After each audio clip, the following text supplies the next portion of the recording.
Hello guys, வணக்கம். This is அன்பு Ceylan. இன்னைக்கு நம்ம என்ன பார்க்க போகிறோம் அப்படின்னா, ஆப்ஷன் ட்ரேடிங் எப்படி பண்ணணும் அப்படிங்கிறத என்டையராக அந்த வீடியோவில் பார்க்க போகிறோம். பிகினராக இருக்கிறீங்க அப்படின்னா இந்த வீடியோவை ஸ்கிப் பண்ணாமல் முழுமையாக பாருங்கள். ஒரு கமெண்ட் இருந்துச்சு, என்ன அப்படின்னா, சார் நான் பேங்க் நிஃப்டியில் என்னால் இன்வெஸ்ட் பண்ண முடியலை, சரிங்களா, அதை பற்றி கொஞ்சம் எக்ஸ்பிளைன் பண்ணுங்கள் அப்படிங்கிற மாதிரி அவர் எனக்கு மெசேஜ் பண்ணியிருந்தார், சரிங்களா. ஆக்சுவலாக என்ன அப்படின்னா, நீங்கள் டைரெக்டாக போய்ட்டு பேங்க் நிஃப்டியை பையோ செல்லோ பண்ண முடியாது, சரிங்களா. இதை நீங்கள் ஆப்ஷனில் ஃப்யூச்சர் அண்ட் ஆப்ஷனில் பண்ணிக்கலாம், சரிங்களா. அது எப்படி பண்ணணும் அப்படிங்கிறத ஷோ பண்ணுறேன். அதுதான் ஆப்ஷனை பேஸ் பண்ணி நான் சொல்லித்தரேன், எப்படி நீங்கள் ட்ரேட் பண்ணணும் நிஃப்டி பேங்க்கில் அப்படிங்கிறத சொல்கிறேன். ஸோ அதுக்கு முன்னாடி நீங்கள் ட்ரேட் எடுக்கணும் அப்படின்னு நீங்கள் ஆசைப்பட்டீங்க அப்படின்னா, பேங்க் நிஃப்டிக்கு பதிலாக பேங்க் நிஃப்டியில் இருக்கக்கூடிய ஸ்டாக்ஸில் ட்ரேட் எடுக்கலாம், சரிங்களா. நீங்கள் இங்கே வந்துட்டிங்கன்னா இண்டிசஸ் இருக்கும், மார்க்கெட் டேட்டா, என்எஸ்சி வெப்சைட்டுக்கு வந்து மார்க்கெட் டேட்டா இண்டிசஸை கிளிக் பண்ணிங்க அப்படின்னா கீழே அப்படியே ஸ்க்ரோல் பண்ணி வந்தீங்கன்னா செக்டாரல் இண்டிசஸ்ன்னு இருக்கும், இதில் நிஃப்டி பேங்க்குன்னு இருக்கும், சரிங்களா. நீங்கள் ஆசைப்பட்டீங்க அப்படின்னா இன்வெஸ்ட்மெண்ட் அப்படிங்கிறது வேறு, சரிங்களா. நீங்கள் இந்த ஸ்டாக்கை செலக்ட் பண்ணி இந்த ஸ்டாக்கில் இன்வெஸ்ட் பண்ணலாம், நெஃப்டிலையும் இன்வெஸ்ட் பண்ணலாம், சரிங்களா. இண்டெக்ஸ் ஃபண்ட் அப்படிங்கிறத கேள்விப்பட்டிருப்பீங்க. அப்படின்னா நீங்கள் நெஃப்டியில் இருக்க 50 ஸ்டாக்ஸ் எதை நீங்கள் பார்த்தாலுமே இன்வெஸ்ட் பண்ணலாம், சரிங்களா. இதில் நீங்கள் டைரெக்டாக ட்ரேட் பண்ணால் ஆப்ஷன் தான் பண்ணணும், சரிங்களா. ஆப்ஷன் எப்படி பண்ணணும் அப்படிங்கிறத நான் எக்ஸ்பிளைன் பண்ணுறேன். ஆப்ஷனுக்கு ஃபர்ஸ்ட் நீங்கள் ஒரு 5 விஷயம் தெரிஞ்சுக்கணும். முக்கியமாக உங்களுடைய முழு எஃபோர்ட்டையும் அதில் போட்டுருங்க. ஃபர்ஸ்ட், நிஃப்டி பேங்க்குன்னு இருக்கா, இதனுடைய சார்ட்டில் தான் நீங்கள் என்ன பண்ணணும் அப்படின்னா, முழுவதுமாக டெக்னிக்கல் அனலைசிஸ், இந்த பர்டிகுலர் இண்டெக்ஸ் மேலே போகுமா கீழே இறங்குமா அப்படிங்கிறத கணிக்கணும், சரிங்களா. அதை எப்படி சார் கணிக்கிறது அப்படின்னு கேட்டால் சிம்பிள். என்ன அப்படின்னா, ஸ்டாக் மார்க்கெட்டை நீங்கள் வெளியில் இருந்து பார்த்தீங்க அப்படின்னா புரியவே புரியாது. நிறையா டவுட், கன்ஃபியூஷன் எப்போதுமே இருந்துகிட்டே தான் இருக்க போகுது. நீங்கள் ட்ரேட் எடுக்க பாயிண்ட்டை பொறுத்த மட்டும் பியூர்லி டெக்னிக்கல் அனலைசிஸ் நீங்கள் என்ன பண்ணணும்னா இந்த சார்ட்டில் தான் பண்ணணும். இப்போ நான் கான்ட்ராக்ட் எடுத்து ஷோ பண்ண போகிறேன், சரிங்களா. அதில் நீங்கள் ட்ரேடை எக்ஸிக்யூட் பண்ணக்கூடாது. இப்போது மேலே போகுதா கீழே இறங்குதா அப்படிங்கிறத கணிக்க போகிறீங்க. அப்போ என்ன பண்ணோம் அப்படின்னா, இப்போ பேங்க் நிஃப்டி எவ்வளோவில் இருக்குதுன்னு தெரியணும். 53,054 ரவுண்டு ஃபிகராக போட்டுப்போம், சரிங்களா. அப்போ தான் புரிதலுக்கு ஒரு ஈஸியாக இருக்கும். ஸோ 54,000ன்னு எடுத்துப்போம். இப்போ 54,000த்துலேருந்து 54,500 எவ்வளோ நாளில் போகும்? இல்லை 54,500லேருந்து 53,500 கீழே 500 பாயிண்ட் குறையுமா? இதை நீங்கள் கணிச்சிட்டிங்கன்னா நீங்கள் என்ன பண்ணலாம், ட்ரேடை எக்ஸிக்யூட் பண்ணலாம். என்ன பண்ணலாம் அப்படின்னா, உங்கள் டிமேட் அக்கௌண்ட்டுக்கு வந்துட்டு 54,500 போகும் அப்படின்னு நினச்சிட்டேன். இப்போ கரண்டில் எவ்வளோ இருக்குது, 54,000 இருக்கா பேங்க் நிஃப்டி. நீங்கள் என்ன பண்ணுங்கள், டைரெக்டாக இதில் வந்து டைப் பண்ணுங்கள். ஸோ இதில் வந்துட்டு நீங்கள் என்ன பண்ணலாம், கான்ட்ராக்டை செலக்ட் பண்ணிக்கலாம், சரிங்களா.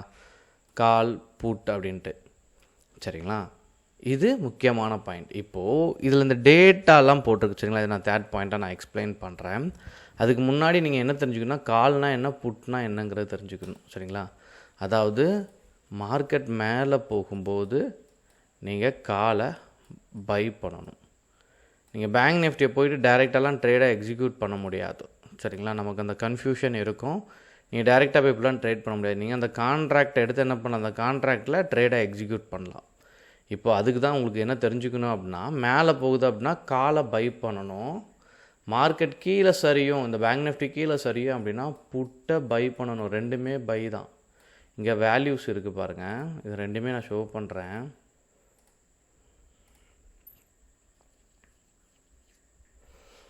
பாருங்கள், இப்போ மார்க்கெட் மேலே போகுது இன்றைக்கி பாருங்கள், இந்த மந்த்லி டைம் ஃப்ரேம் நான் யூஸ் பண்ணுறேன், சரிங்களா. அப்போ நீங்கள் பார்த்துட்டீங்க அப்படின்னா மார்க்கெட் மேலே போகுது அப்படின்னா இங்கே பாருங்கள் க்ரீனில் இருக்கும். இந்த மந்த் ஃபுல்லாகவே மந்த்லி டைம் ஃப்ரேம் போட்டிருக்கேன். கால் பேங்க் நிஃப்டி புட்டு என்ன இருக்குன்னு பாருங்கள், ரெட்டில் இருக்கும். அதாவது நல்லா புரிஞ்சிட்டிங்கன்னா தெரியும். இன்னொரு வாட்டி ஷோ பண்ணுறேன். க்ரீனாக, இந்த மார்க்கெட் மேலே போகிறதுனால க்ரீனாக இருக்குது, சரிங்களா. இப்படி இருக்குன்னா காலில் பை பண்ணியிருப்பீங்கல்ல, உங்களுக்கு ப்ராஃபிட் வந்திருக்கும். இதே இது, சரிங்களா. புட்டு என்ன ஆகிருப்பாருங்க, ரெட்டாக இருக்குது. அப்போ என்ன, புட்டு வந்து கீழே சரியும். அதனால தான் மார்க்கெட் மேலே போகும்போது கால் பை, அப்போ புட்டு கீழே இறங்கும், சரிங்களா. மார்க்கெட் சரியும் போது புட்டு மேலே ஏறும், கால் கீழே இறங்கும். அப்போ புட்டை பை பண்ணிங்கன்னா மேலே போக போக என்ன வரும், ப்ராஃபிட் வரும். இது இறங்கிச்சு அப்படின்னா புட்டு மேலே போகும். இதில் கன்ஃபியூஷன் வேணாம். அப்புறம் அதில் பார்த்தா கான்ட்ராக்ட். இப்போ தேர்ட் பாயிண்ட் பிரகாரம் இதில் நீங்கள் பார்த்தீங்கன்னா வீக்லியில் கான்ட்ராக்ட் இருக்கும், சரிங்களா. நீங்கள் வந்துட்டு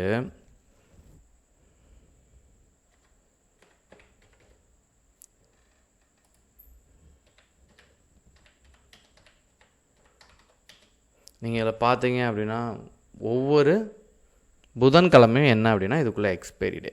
சரிங்களா? அப்போ இதில் டேட் இருக்குன்னா நீங்கள் ஒவ்வொரு வாரமும் என்ன பண்ணலாம், கணிச்சிடலாம். தேர்ட் பாயிண்ட் நான் எக்ஸ்பிளைன் பண்ணிகிட்டு இருக்கிறேன். ஸோ நீங்கள் இதுலேயே என்ன பண்ணலாம், இது எவ்வளோ நாளில் பேங்க் நிஃப்டி ரீச் ஆகும் அப்படிங்கிறது கணிச்சிட்டிங்கன்னா, இல்லை 54,500 வரக்கூடிய வாரத்திலே போயிடும்னா அந்த கான்ட்ராக்ட் எடுங்க. ஏன்னா 3 மாதத்துக்குள்ளே கான்ட்ராக்ட் அதில் ஷோ ஆகும். சரிங்களா? இப்போ நீங்கள் பார்த்துட்டிங்க அப்படின்னா இந்த மந்த் செப்டம்பர் அப்படின்னா அக்டோபர் நவம்பர் வரைக்கும் அதில் கான்ட்ராக்ட் அதில் ஷோ ஆகும். 3 மாதத்துக்குள்ளே வரைக்கும் தான் நம்ம ட்ரேடை எக்ஸிக்யூட் பண்ண முடியும். சரிங்களா? இதை கவனத்தில் வச்சுக்கோங்க. இது எவ்வளோ நாளில் ரீச் ஆகுங்கிறத பேஸ் பண்ணி நீங்கள் ட்ரேடை எக்ஸிக்யூட் பண்ணலாம். 4வது விஷயம், நீங்கள் ட்ரேடு எடுக்கணும்னு ஆசைப்பட்டீங்க அப்படின்னா இந்த இதில் ஸ்டாக்லேருந்து இப்போ தான் நீங்கள் உள்ளே வந்திருப்பீங்க. ஸ்டாக்கில் என்னென்னா இன்ட்ராடேயில் உங்களுக்கு லிவரேஜ் கொடுப்பாங்க. இதிலலாம் லிவரேஜ்லாம் கிடையாது. எல்லாமே சேம் அமௌண்ட் தான். 8,250 நீங்கள் இன்ட்ராடே பண்ணாலும் அதுதான் வரும். சரிங்களா? 8,250 தான் வரும். ஓவர் நைட் வச்சாலும் வரும். அதனால் ஓவர் நைட்டில் என்ன பண்ணுங்கள், கிளிக் பண்ணிடுங்க.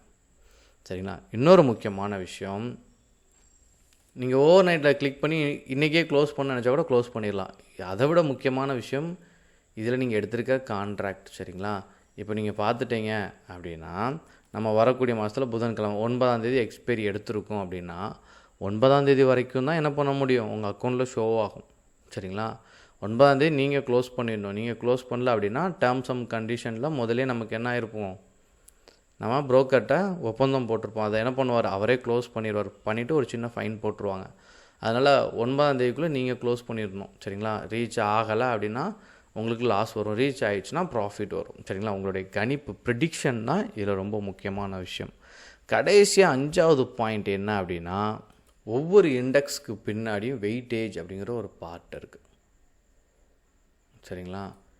இதை பேஸ் பண்ணி தான் ட்ரேடை நீங்கள் எக்ஸிக்யூட் பண்ணணும். மார்க்கெட் மேலே, அதாவது பேங்க் நிஃப்டி மேலே போகும் அப்படின்னா ஹெச்டிஎஃப்சியும் ஐசிஐசியும் பாசிட்டிவில் போனாலே 50% என்ன ஆயிரும், பேங்க் நிஃப்டி மேலே போயிடும்.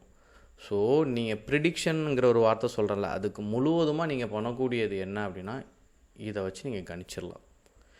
இது ரொம்ப சப்போர்ட்டிவாக இருக்கும். அதனால் பேங்க் நிஃப்டியில் மேலேயோ கீழே இறங்கணும் அப்படின்னா வெயிட்டேஜ் ரொம்ப இம்பார்ட்டண்ட். சரிங்களா? ஸோ குளோபல் மார்க்கெட்டை பார்த்தும் ட்ரேட் பண்ணணும்.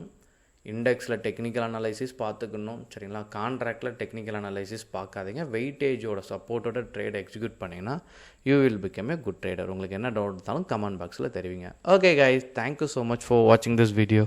Tata, bye, see you.